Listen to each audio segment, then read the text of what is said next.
For years, zoos and aquariums have been home to many undomesticated animals. Whether they were captured in the wild or born in captivity, animals ranging from tigers to orcas have been placed on display for human entertainment. Events such as dolphin shows and petting exhibits all aid in allowing people to exploit animals for personal gain. As human beings, most of us do not notice the true price that's paid for these attractions, a price paid for not through ticket sales or long lines, but through the well being of these animals. Animals in captivity are stressed and denied their natural ways of life in order to entertain us, and the conditions that they're kept in, even if not abusive or neglectful, are just not sufficient in providing these animals with what they need to thrive, um, as if they were in their natural habitat. So wild animals should be just that, wild, and should not be on display for human satisfaction. So tigers are a very popular animal at the zoo. Their beautiful coats and fierce eyes pique interests among everybody. However, these are animals that show extreme signs of distress in captivity. It's noted that, quote, stereotypic behavior of a tiger in captivity can be described as a pattern of movement, such as pacing and head bobbing, that is performed repeatedly, relatively invariant in form, and has no apparent function or goal, end quote. So, though tigers are solitary beings in nature, they are accustomed to having free reign in the wild. They choose when they hunt, when they travel, when they mate, and in a situation like a zoo, that's completely taken away from them, and those decisions are made by humans. And so, in order to try and cope with that, they exhibit these behaviors that otherwise aren't shown in the wild. So, black vultures are also another kind of animal that can be found in a zoo. Many birds exhibit similar behaviors when they're put in stressful situations.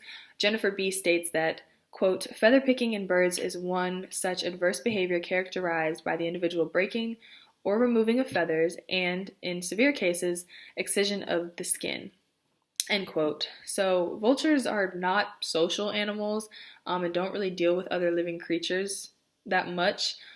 They prey on dead or nearly dead animals and are usually scared off by any type of human interaction. So people walking around, traffic, stuff like that.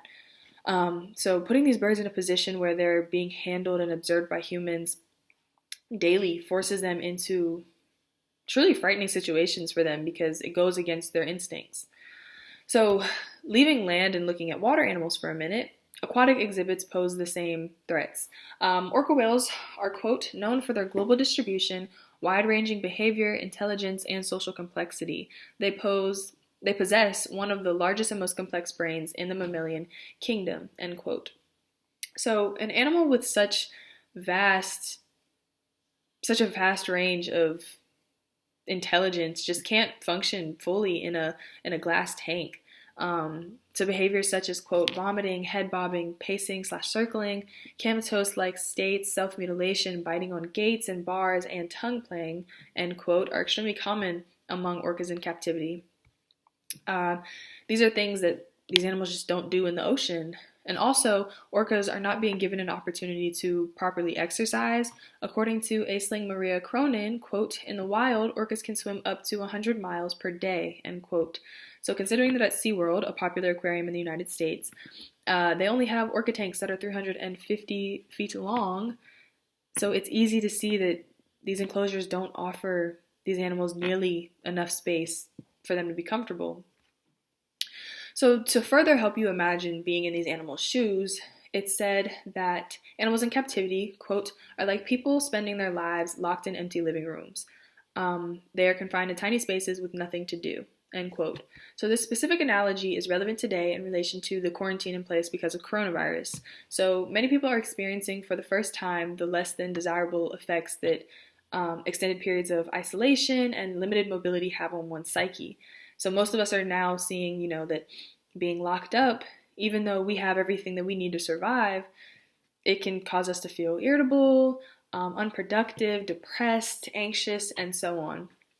And these conditions are similar to what these animals live their entire lives dealing with. Being told when and where they can go and how to do it can drive literally anyone or anything insane. And it's heartbreaking to see how so many different species of animals seem to look very similar in their miserable states in captivity. And there's no denying that it's really cool to take pictures and to see these animals that you wouldn't normally see, but it's their health is more important than a photo opportunity or a cool story or an experience.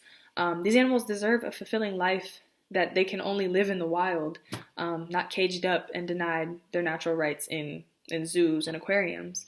So I want to leave you with one simple question. Would you put yourself in their position? Thank you.